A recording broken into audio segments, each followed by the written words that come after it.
lumaki yung grupo ko sa Qatar at nag-decide na rin ako na pwede ko na iwan yung job ko bilang isang OFW.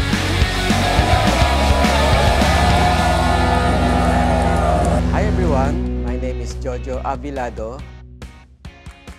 Iba yung saya na naramdaman ko kasi this time magta-travel ako and after a week, uuwi agad ako, di ba? Excited akong pumunta ng Japan.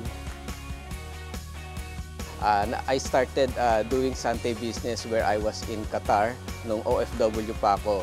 And maraming nagsabi sa akin na wag ko na daw gawin itong business kasi malaki naman talaga yung sweldo ko. And tinuloy ko yung business and nag-succeed ako. Full-time family man na ako. Yun ang pinakapangarap ko kaya tinuloy-tuloy ko ang Sante business. My name is Jojo Avilado. I live for more with Sante. See you on the next Travel Partners.